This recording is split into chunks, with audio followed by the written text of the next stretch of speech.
Словенија е веќе една од вашата родна земја, е веќе една од, пак ќе кажеме, и постарите членки на Европската Унија веќе.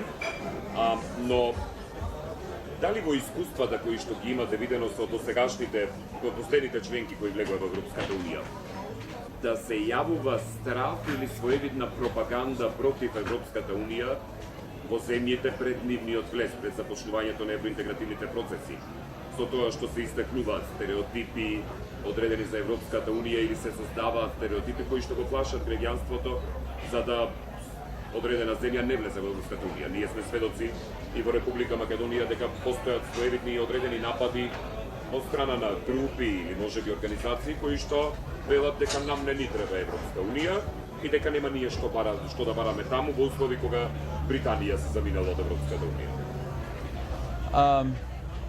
Well, first to address these comments inside the country about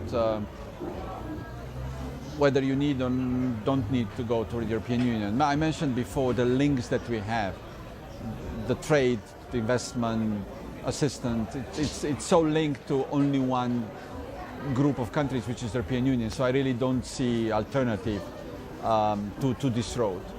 I think that we saw a recent research, 83% of people want to join European Union.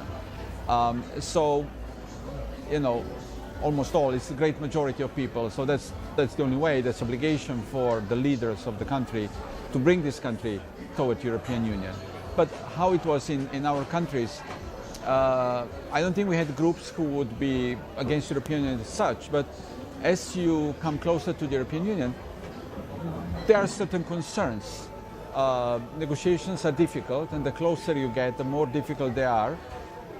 There are things that you have to sacrifice.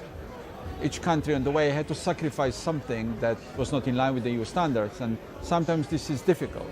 I know for Slovenia it was very difficult to open up a real estate market for foreigners. We had protection in constitution that prohibited foreigners to own real estate in Slovenia. We had to drop it, and that was very emotional because we were afraid of our neighbors.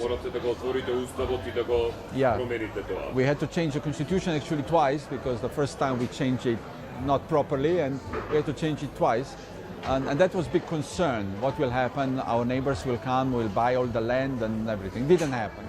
Second concern was with our language and the culture. You know, we're concerned we are so small and we will disappear in this big sea of the European Union.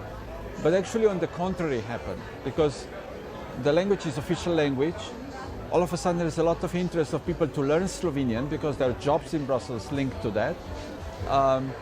There's much more translation now of our authors into foreign languages.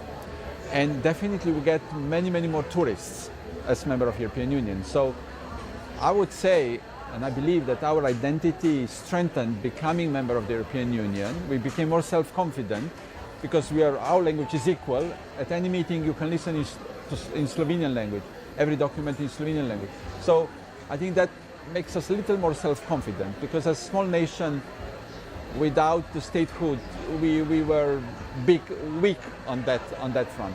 So these were the concerns, I think, but so far they didn't prove. And we still don't have groups or parties who will speak against the European Union.